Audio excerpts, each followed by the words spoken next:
محترم پیارے اسلامی ناظرین، جنگ آزادی یہ ایک اہم موضوع ہے۔ اس ہندوستان کو انگریزوں کی غلامی سے نجات دلانے کے لیے مسلم علماء نے اور عوام نے جتنی قربانیاں پیش کی ہیں اور جتنی ان کو بیان کیا جائے وہ بہت ہی کم ہے۔ حضرت شاہ عبدالعزیز محدث دہلوی رحمہ اللہ نے سب سے پہلے جہاد کا فتویٰ انگریز کے خلاف جاری کیا کہ ان کے خلاف جنگ کی جائے اور ان کو اس ملک سے باہر نکال دیا جائے۔ اس فتوے کا یہ اثر لوگوں کے اوپر کہ جو عوام تھے ان کے اندر بھی ہندوستان کو آزاد کرانے کے لیے ان کے دلوں میں ایک آگ بھڑک اٹھی اور وہ اس ملک کو فتح کرانے کے لیے اور اس ملک کو آزاد کرانے کے لیے میدان میں نکل پڑے۔ اور اسی کے درمیان تحریک بالا کوٹ چلی۔ سرہند کے اندر میدان کو کارساز بنایا گیا اور بالا کوٹ کی پہاڑ کے اندر اور جگہ جگہ ہر خطے کے اندر مسلمانوں نے اور عوام نے جنگ لڑی ہے، لیکن یہ بدنصیبی کہ ہندوستان مکمل طور پر آزاد نہ ہو سکا اور یہاں سے انگریز مکمل طور پر نہیں نکل سکا تھا۔ پھر اس کے بعد سن 1857 عیسوی کی جنگ آزادی میں علماء کرام کی موجودگی میں اور ان کی سرپرستی میں شاملی کے میدان کے اندر ایک جنگ لڑی گئی، جس کے اندر سے علماء کرام شہید ہوئے اور بہت سے علماء کرام زخمی ہوئے۔ اور اس جنگ کی قیادت کرنے والے کوئی اور نہیں وہ بلکہ ایک بوری نشین عالم دین حضرت مولانا امداد اللہ مہاجر مکی رحمۃ اللہ علیہ تھے۔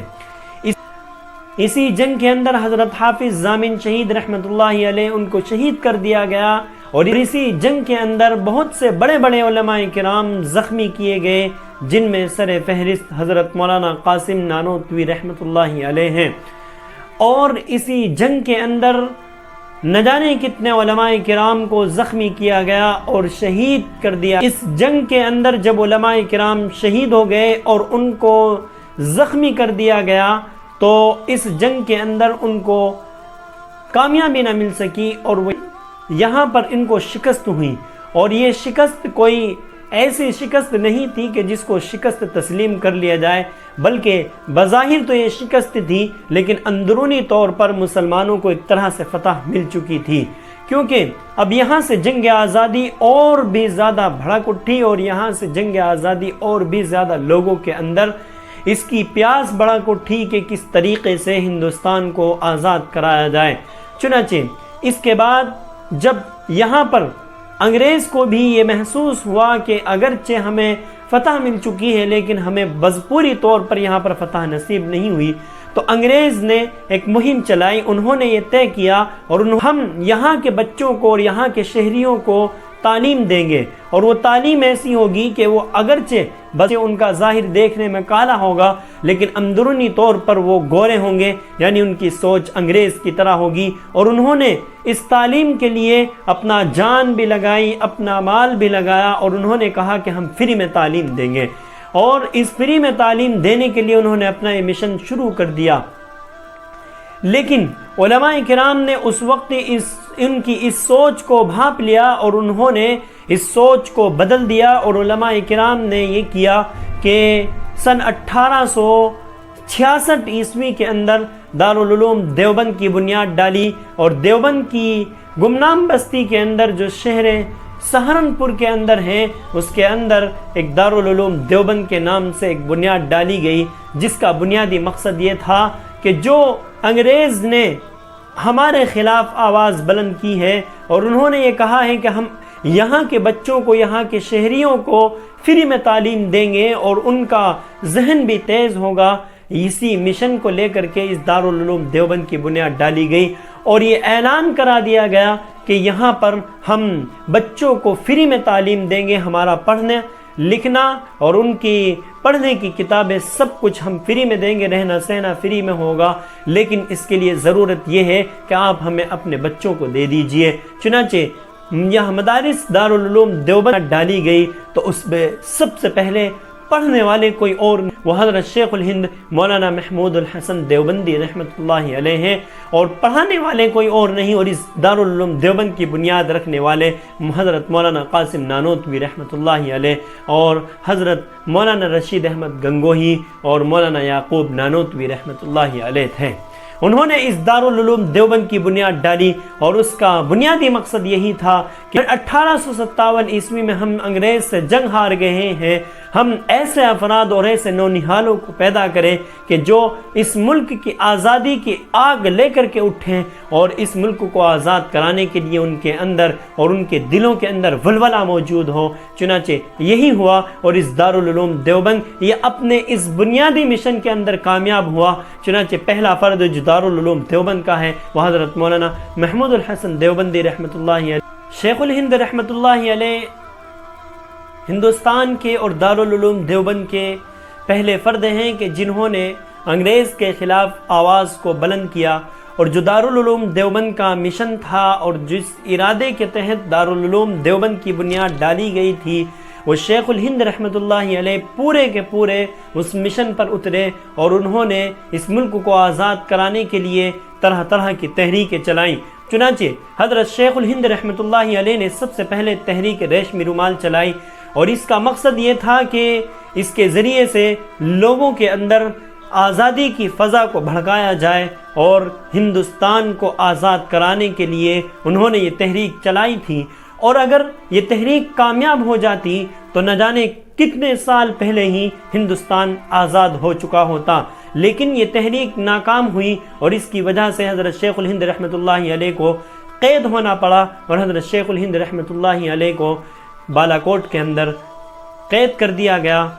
جیل خانے کے اندر قید کر دیا گیا، اور آپ کے ساتھ آپ کے شاگرد رشید حضرت مولانا حسین احمد مدنی رحمۃ اللہ علیہ بھی آپ کے ساتھ موجود رہے۔ حضرت شیخ الہند اور حضرت شیخ الاسلام مولانا حسین احمد مدنی دونوں نے وہاں رہ کر کے قید و بند کی صحبتیں برداشت کی، اور وہاں آپ نے اتنی مشقتیں جھیلی، اتنی مشقتیں برداشت کی کہ اگر ان کو بیان کیا جائے اور آنکھیں نم ہو جائیں کہ آپ نے کیسی کیسی مشقتیں وہاں پر جھیلی ہیں۔ آپ اگرچہ تحریک ریشمی رومال ناکام ہو گئی، لیکن پھر بھی مسلمانوں کے اندر اور علماء کرام کے اندر جذبہ جہاد ابھی ختم نہیں ہوا تھا، اور جذبہ آزادی ابھی ختم نہیں ہوا تھا، بلکہ ان کے اندر جذبہ جہاد اور بھی بڑھک اٹھا، اور پھر مسلم علماء کرام نے یہ کیا کہ کسی نہ کسی طریقے سے